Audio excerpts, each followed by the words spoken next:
شروع اللہ کے نام سے جو بڑا مہربان نہایت رحم والا ہے۔ الف لام میم، یہ حکمت کی بھری ہوئی کتاب کی آیتیں ہیں، نیکوکاروں کے لیے ہدایت اور رحمت، جو نماز کی پابندی کرتے اور زکوٰۃ دیتے اور آخرت کا یقین رکھتے ہیں، یہی اپنے پروردگار کی طرف سے ہدایت پر ہیں اور یہی نجات پانے والے ہیں۔ اور لوگوں میں بعض ایسا ہے جو بیہودہ حکایتیں خریدتا ہے تاکہ لوگوں کو بے سمجھے خدا کے رستے سے گمراہ کرے اور اس سے استہزاء کرے، یہی لوگ ہیں جن کو ذلیل کرنے والا عذاب ہوگا۔ اور جب اس کو ہماری آیتیں سنائی جاتی ہیں تو اکڑ کر منہ پھیر لیتا ہے، گویا ان کو سنا ہی نہیں، جیسے ان کے کانوں میں ثقل ہے، تو اس کو درد دینے والے عذاب کی خوشخبری سنا دو۔ جو لوگ ایمان لائے اور نیک کام کرتے رہے ان کے لیے نعمت کے باغ ہیں، ہمیشہ ان میں رہیں گے۔ خدا کا وعدہ سچا ہے اور وہ غالب حکمت والا ہے۔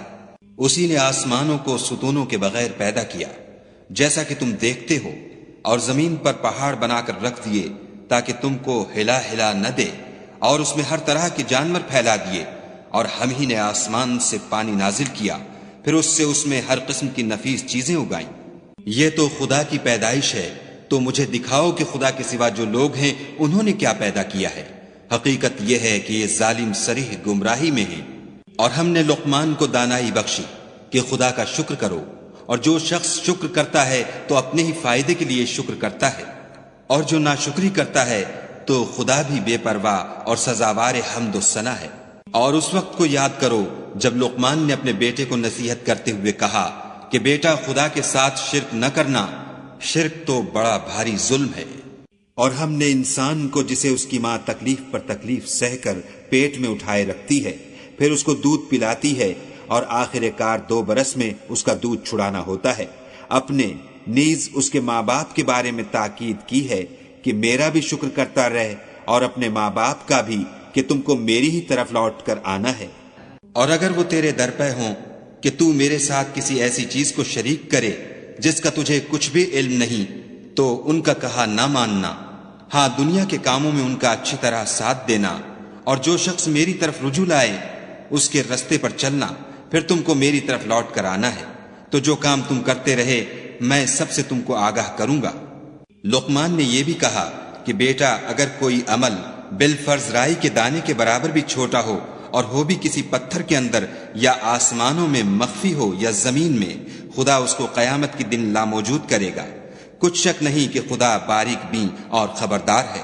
بیٹا نماز کی پابندی رکھنا اور لوگوں کو اچھے کاموں کے کرنے کا امر اور بری باتوں سے منع کرتے رہنا، اور جو مصیبت تجھ پر واقع ہو اس پر صبر کرنا، بے شک یہ بڑی ہمت کے کام ہے۔ اور از راہ غرور لوگوں سے گال نہ پھلانا، اور زمین میں اکڑ کر نہ چلنا کہ خدا کسی اترانے والے خود پسند کو پسند نہیں کرتا۔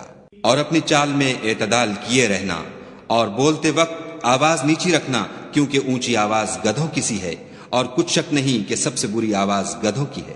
کیا تم نے نہیں دیکھا کہ جو کچھ آسمانوں میں اور جو کچھ زمین میں ہے سب کو خدا نے تمہارے قابو میں کر دیا ہے، اور تم پر اپنی ظاہری اور باطنی نعمتیں پوری کر دی ہیں۔ اور بعض لوگ ایسے ہیں کہ خدا کے بارے میں جھگڑتے ہیں، نہ علم رکھتے ہیں اور نہ ہدایت اور نہ کتاب روشن۔ اور جب ان سے کہا جاتا ہے کہ جو کتاب خدا نے نازل فرمائی ہے اس کی پیروی کرو، تو کہتے ہیں کہ ہم تو اسی کی پیروی کریں گے جس پر اپنے باپ دادا کو پایا، بھلا اگرچہ شیطان ان کو دوزخ کے عذاب کی طرف بلاتا ہو تب بھی۔ اور جو شخص اپنے تئیں خدا کا فرما بردار کر دے اور نیکوکار بھی ہو تو اس نے مضبوط دستاویز ہاتھ میں لے لی، اور سب کاموں کا انجام خدا ہی کی طرف ہے۔ اور جو کفر کرے تو اس کا کفر تمہیں غمناک نہ کر دے، ان کو ہماری طرف لوٹ کر آنا ہے، پھر جو کام وہ کیا کرتے تھے ہم ان کو جتا دیں گے۔ بے شک خدا دلوں کی باتوں سے واقف ہے۔ ہم ان کو تھوڑا سا فائدہ پہنچائیں گے، پھر عذاب شدید کی طرف مجبور کر کے لے جائیں گے۔ اور اگر تم ان سے پوچھو کہ آسمانوں اور زمین کو کس نے پیدا کیا، تو بول اٹھیں گے کہ خدا نے۔ کہہ دو کہ خدا کا شکر ہے، لیکن ان میں اکثر سمجھ نہیں رکھتے۔ جو کچھ آسمانوں اور زمین میں ہے سب خدا ہی کا ہے، بے شک خدا بے پرواہ اور سزاوار حمد و ثنا ہے۔ اور اگر یوں ہو کہ زمین میں جتنے درخت ہیں سب کے سب قلم ہوں، اور سمندر کا تمام پانی سیاہی ہو، اور اس کے بعد 7 سمندر اور سیاہی ہو جائیں، تو خدا کی باتیں یعنی اس کی صفتیں ختم نہ ہوں۔ بے شک خدا غالب حکمت والا ہے۔ خدا کو تمہارا پیدا کرنا اور جلا اٹھانا ایک شخص کے پیدا کرنے اور جلا اٹھانے کی طرح ہے۔ بے شک خدا سننے والا دیکھنے والا ہے۔ کیا تم نے نہیں دیکھا کہ خدا ہی رات کو دن میں داخل کرتا ہے اور وہی دن کو رات میں داخل کرتا ہے، اور اسی نے سورج اور چاند کو تمہارے زیر فرمان کر رکھا ہے، ہر ایک ایک وقت مقرر تک چل رہا ہے، اور یہ کہ خدا تمہارے سب اعمال سے خبردار ہے۔ یہ اس لیے کہ خدا کی ذات برحق ہے، اور جن کو یہ لوگ خدا کے سوا پکارتے ہیں وہ لغو ہیں، اور یہ کہ خدا ہی عالی رتبہ اور گرامی قدر ہے۔ کیا تم نے نہیں دیکھا کہ خدا ہی کی مہربانی سے کشتیاں دریا میں چلتی ہیں تاکہ وہ تم کو اپنی کچھ نشانیاں دکھائے؟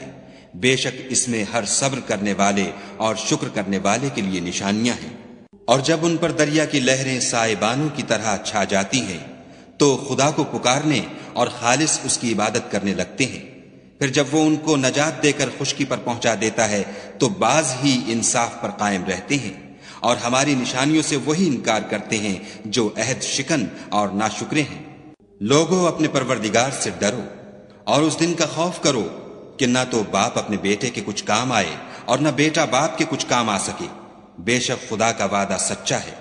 بس دنیا کی زندگی تم کو دھوکے میں نہ ڈال دے، اور نہ فریب دینے والا شیطان تمہیں خدا کے بارے میں کسی طرح کا فریب دے۔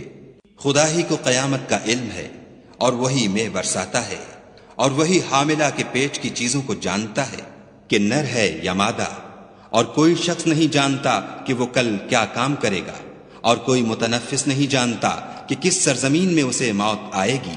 بے شک خدا ہی جاننے والا اور خبردار ہے۔